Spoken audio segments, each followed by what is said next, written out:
সুপ্রিয় শিক্ষার্থীবৃন্দ, আমি আজকে তোমাদেরকে এইচএসসি ক্লাসের আইসিটি বইয়ের ষষ্ঠ অধ্যায় থেকে একটি ক্লাস নেব। তো আমি এর আগে 2-3টা ভিডিও করেছি আজকে, যেগুলোতে আমি ম্যানুয়াল পদ্ধতি ব্যবহার করে ডেটাবেস টেবিল তৈরি করেছি। আজকের আমি আমাদের কমান্ড লাইন ব্যবহার করে একটি ডেটাবেস টেবিল তৈরি করব। দেখো কমান্ড লাইন ব্যবহার করে কিভাবে ডেটাবেস টেবিল তৈরি করে। তো প্রথমে আমরা তাহলে কমান্ড লাইনের মাধ্যমে কমান্ড লাইনের মাধ্যমে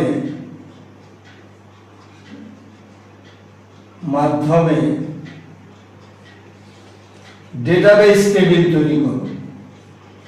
ডেটাবেস টেবিল তৈরি করো।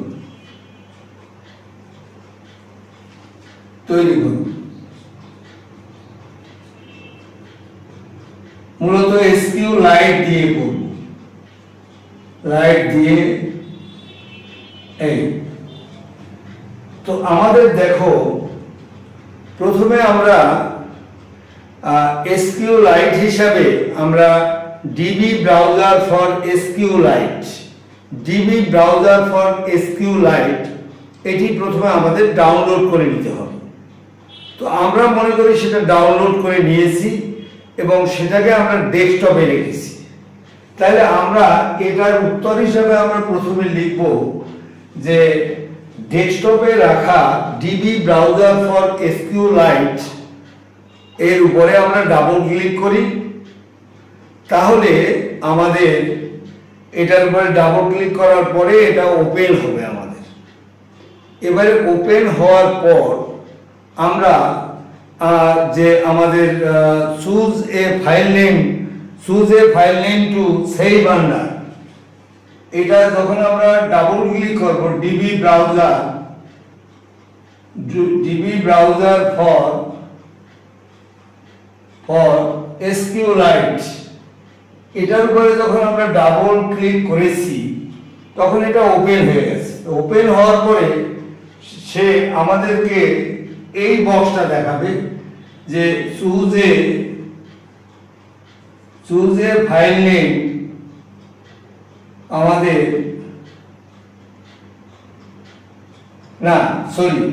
এবারে আমরা এটা ওপেন হওয়ার পরে এবারে আমরা ফাইলের উপরে ক্লিক করব।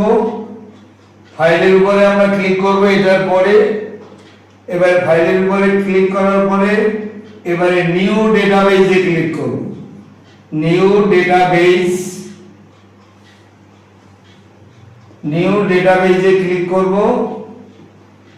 ডেটাবেসে ক্লিক করব। এবারে আমাদের দেখাবে 4 নম্বরে চুজ এ ফাইল নেম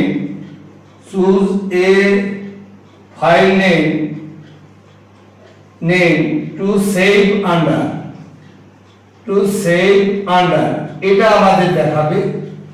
এবারে দেখালে পরে এই জায়গায় আমি 5 নম্বরে আমরা ফাইল নেমের সামনে আমি মনে করো স্কুল টাইপ করেছি। এই স্কুল টাইপ করে দেওয়ার পরে 6 নম্বরে আমরা সেভের উপরে ক্লিক করি। এই কথাটুকু আমাদের আগে করতে হবে। আগে ডেটাবেসটা তৈরি করতে হবে। এবারে সেই ডেটাবেস টেবিলের মধ্যে আমরা এখন ডেটা এন্ট্রি করব। সেই ডেটা এন্ট্রি করার জন্য আমরা কমান্ড লাইন ব্যবহার করে টেবিলে ডেটা এন্ট্রি করব। তো এই কাজটুকু আমরা করে নেব। এটুকু আমরা লিখব প্রথমে। লেখার পরে এবারে আমাদের 7 নম্বরে গিয়ে আমরা এক্সিকিউট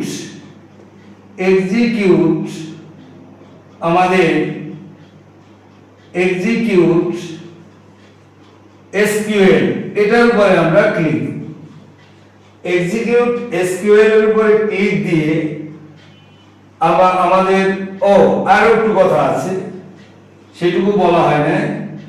এক্সিকিউট ঠিক আছে, এক্সিকিউট এসকিউএল এর উপরে আমরা ক্লিক দেব। ক্লিক দেওয়ার পরে এবারে আমাদেরকে সে এরকম একটা বক্স দেখাবে।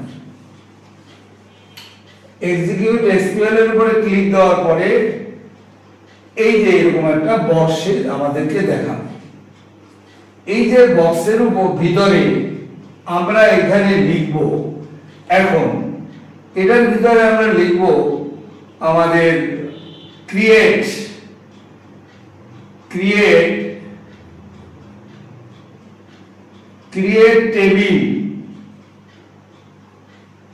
টেবিল লিখে এখন টেবিলটা কোন নামে তৈরি করব। তো আমরা ক্রিয়েট টেবিল স্টুডেন্ট নামে তৈরি করব। এই স্টুডেন্ট লিখতে হবে, এখানে স্টুডেন্ট নামে আমি টেবিলটি তৈরি করব। স্টুডেন্ট লিখে এখানে একটি এই ফার্স্ট ব্র্যাকেট দিতে হবে, দিয়ে এখন এখানে লিখব আমি আইডি, যা যা আমি তৈরি করতে চাই টেবিলে। আইডি লিখে এর সামনে আমি আইডি দেব ইন্টিজার, এখানে লিখব ইন্টিজার, এই ইন্টিজার একটি কমা। এবারে হলো আমাদের আইডির পরে হলো নেম, এই নেমে আমি দিলাম টেক্সট, এই টেক্সট দিয়ে কমা, আইডি নেম, তারপরে রোল আমরা দিলাম ইন্টিজার দিয়ে এই। এবারে হলো ক্লাস, এই ক্লাস দিয়ে এটাও দেবো আমরা ইন্টিজার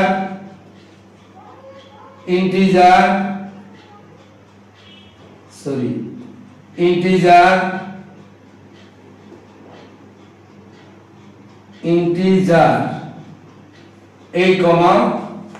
এবারে হলো আমাদের ক্লাস সেকশন, এই সেকশনটা লিখে আমি এটা দিলাম টেক্সট, এটা আমার একটা ভুল হয়েছে, TEXT, এই টেক্সট, এই দিয়ে এই সর্বশেষে আমরা এই জায়গায় আমরা এই টেক্সট দেওয়ার পরে এখন আমাদের এটাকে আমরা প্লে বাটন বা F5 চাবিতে আমরা ক্লিক দেব। প্লে বাটন বা F5 চাবিতে যখন আমরা চাপ দেব, ক্লিক দেব বা চাপ দেব, যে তখন দেখা যাবে যে এটি আমাদের এই টেবিলটাতে আমি যা যা লিখেছি সেই জিনিসগুলো